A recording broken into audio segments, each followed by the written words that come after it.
नमस्कार, आप सभी का स्वागत है एनएस लाइफ न्यूज चैनल में। मैं राधा देवी ले चलती हूँ कुछ खास खबरों की ओर। देवघर के बंधा स्थित किन्नर समाज के महामंडलेश्वर के आश्रम में इन दिनों आध्यात्मिक वातावरण देखने को मिल रहा है। वृंदावन से पधारे मंगलमुखी धाम बंधा के सुप्रसिद्ध कथावाचक संजय शास्त्री जी महाराज द्वारा भक्तिमय कथा का वाचन किया गया। कथा को सुनने के लिए श्रद्धालुओं की बड़ी संख्या में भीड़ उमड़ पड़ी, जिससे पूरा आश्रम परिसर भक्ति और श्रद्धा से सराबोर हो गया। कथा के दौरान संजय शास्त्री जी महाराज ने जीवन में कथा श्रवण के महत्व पर विस्तार से प्रकाश डाला। उन्होंने कहा कि जब भी जीवन में अशांति, तनाव या मानसिक उलझन हो तो व्यक्ति को कथा का श्रवण अवश्य करना चाहिए। उन्होंने उदाहरण देते हुए कहा कि जिस प्रकार कोई व्यक्ति बीमार होने पर स्वास्थ्य लाभ के लिए अस्पताल जाता है और उपचार के बाद स्वस्थ महसूस करता है, उसी प्रकार कथा श्रवण से मन और आत्मा का उपचार होता है। इससे मानसिक शांति मिलती है और सकारात्मक ऊर्जा का संचार होता है। कथावाचक के प्रेरक विचारों से श्रद्धालु भाव विभोर नजर आए। कथा के दौरान भजन कीर्तन से वातावरण और भी भक्तिमय हो गया। कार्यक्रम के समापन पर श्रद्धालुओं ने कथा आयोजन के लिए महामंडलेश्वर और किन्नर समाज के प्रति आभार व्यक्त किया तथा भविष्य में भी इस तरह के धार्मिक आयोजनों की कामना की। Reporting Pinku Sharma, state bureau chief की। जो कि इस सुंदर स्थान का निर्माण जो हुआ है वो है सौभाग्य की बात है। कुछ छोड़ करके घर बनाते हैं, रहने के लिए स्थान बनाते हैं। हमारी का उत्पन्न होता है जो भगवान का स्थान अपनी जमीन पर बनाता है। कि जब हम लोग मंदिर में जाते हैं, मंदिर क्या है? जहां आंख को करके जीव को मोक्ष की प्राप्ति होती है।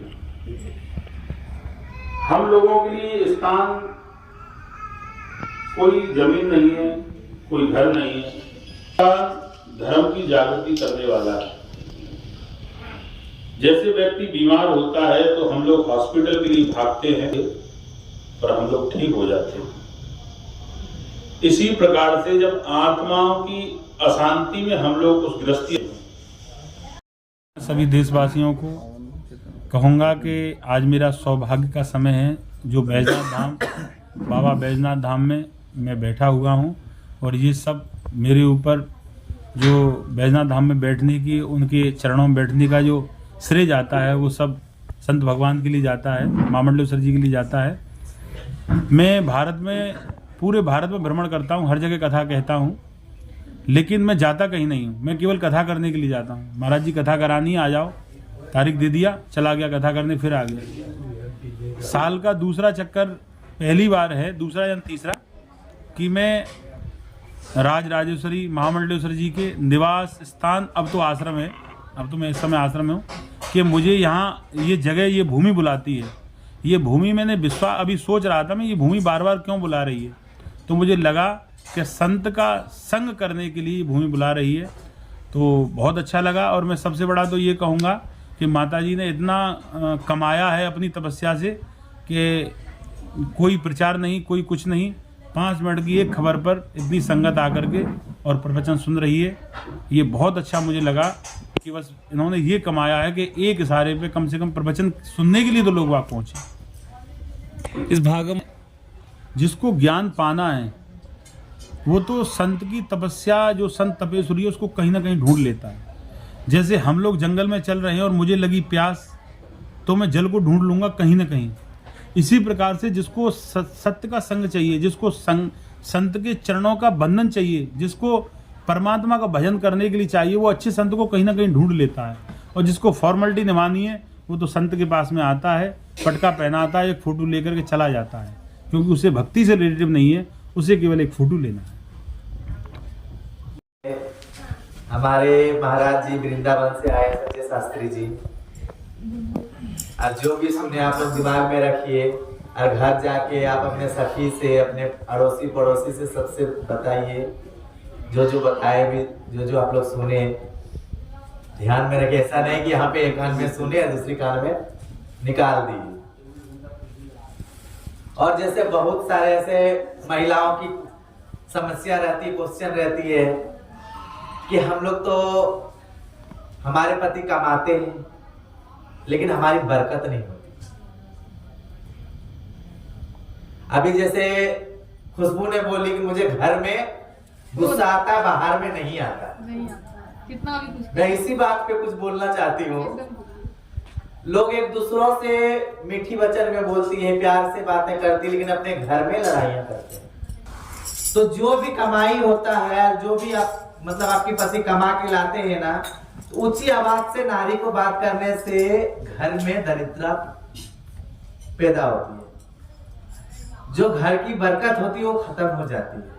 इसीलिए स्त्री को घर में मीठा स्वर से बात करना चाहिए, नीचे आवाज से बात करना चाहिए।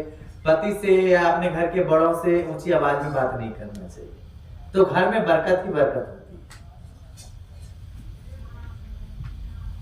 तो जितने भी आप लोग सुने, जो भी आपने यहाँ पे अभी रसपान कराए महाराज जी आप लोगों को, तो ध्यान में रखिए और अपने घर में भी बड़ों छोटों की आदर कीजिए। अभी जैसे भी हमने अभी पहले भी बोली कि अभी की डेट में बच्चे को क्या सिखाते हैं, हाय बोलो बेटा, हेलो बोलो बेटा, तो उससे क्या होता है, बच्चा तो वही सीखेगा ना। बच्चों को उसको हमारे पुराने जमाने के लोग क्या बोलते थे, पैर छू के प्रणाम करो। तो पहले के ये संस्कार होता था, कोई भी आए बड़े छोटे आए तो उनको पैर छू के प्रणाम किया जाता था। अभी के डेट में क्या है, नया बहू भी आई बेटा तो घुटना ही छुएगी। घुटने में ही बुद्धि है सबका आजकल। तो हम जैसे बच्चों को सिखाएंगे, जैसे शिक्षा देंगे, बच्चा वैसा ही सीखेगा। अगर बच्चे को हम सिखाएंगे कि नहीं सुबह सो के जगते हैं, धरती माता को प्रणाम कीजिए, नहा धो के जब रेडी होते हैं स्कूल जाने के लिए तो माता पिता को प्रणाम करके जाइए, तो वो वैसे ही करेंगे। एक दिन दो दिन कष्ट होगा, जैसे अभी जो बच्चे को नहीं, अभी के बच्चे में कि मोबाइल, छोटा बच्चा लेकिन मोबाइल दीजिए तब खाना खाएंगे, ये नहीं वो संस्कार किसने दिया, माँ बाप नहीं दिया, माँ बाप ने दिया ना। तो बच्चे को किसने बिगाड़ा, माँ बाप ने ही बिगाड़ा।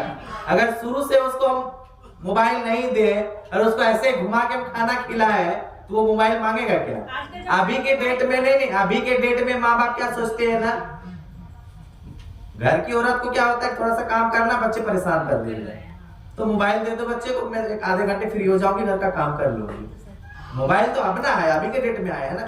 पहले के जमाने में क्या होता था, अभी का भी जिसके घर में फैमिली नहीं रहता था, कोई लोग नहीं रहते थे बच्चे को रखने के लिए, तो अगल बगल को किसी को धरा देते थे कि 2 मिनट देखिए मैं तब तक काम कर लेती हूँ। तो घर में बूढ़े बुजुर्ग है, सास है, जेठानी है, उनको दे दीजिए कि थोड़ा सा घुमा के इनको खिला दीजिए, अगर आपसे नहीं हो रही तब तक मैं कुछ काम कर लेती हूँ। तो वो चीज सिखा रहे कौन, गार्जियन ही, माँ बाप ही ना। तो बच्चे को बिगाड़ने का हाथ किनके है, माँ बाप के ऊपर। अब हेलो के जगह पे राम राम बोलवाइए, न राम राम के जगह में हेलो हाय बोलवाइए। पहले के जमाने में जैसे अभी हमारे इंडिया का कल्चर है, स्त्री को साड़ी पहनना, बोलता नारी साड़ी में ही अच्छी लगती है, और मर्द मूछ में ही मर्द कहलाते हैं। लेकिन अभी तो मॉडर्न जमाना हो गया है, अभी लड़कियां जींस पहनेंगी, क्रॉप टॉप पहन लेंगी, आधा पेट दिख रहा, मंदिर में जाएंगे। वहां भोले बाबा का मंदिर में गए, लेकिन वहां पे रील्स बनाएंगे क्या, भोजपुरी गाने, रील्स बनाने नहीं जाते। तो एक दिखावा है ना, मंदिर आए, मंदिर कम और फोटो रील्स ज्यादा। तो संस्कार को खत्म किसने कर रहा है, हम और आप कर रहे हैं। अभी देखिए विदेश की नारी आती है हमारे इंडिया में, तो वो पूरी एकदम साड़ी पहन के पूरे श्रृंगार करके घूमती है, और हमारे इंडिया की मतलब इंडिया की जो औरत जाती है विदेश को क्या करती है, जीन्स टॉप हॉट पैंट पहनती है। तो वो सब चीज अपना कल्चर को कौन छोड़ रहा है, हम ही लोग छोड़ रहे हैं। आपको अपने घर में अपने परिवार को अगर अच्छा से हम लोग सब गाइड करेंगे, अच्छा से देखेंगे, जैसे संस्कार हमारा परंपरा चलती आई है उस तरीके से हम रहेंगे। अगर छोटी बच्ची है उसको हम ढंग से शुरू से कपड़ा पहनाते जाए, उसको शुरू से हम उसको परवरिश अच्छा करते जाए, उसको बोलेंगे नहीं बेटा हाय हेलो नहीं बोलना, पैर छू के प्रणाम करो, ऐसे कपड़े पहनना चाहिए, मंदिर जाना चाहिए ऐसे जाना चाहिए, तो वो क्या जबरदस्ती थोड़ी पहन लेगी। तो वो सब तो हम और आप सिखा रहे हैं ना। बच्चे को बिगाड़ने में तो माँ बाप की हाथ है, हम उनको मोबाइल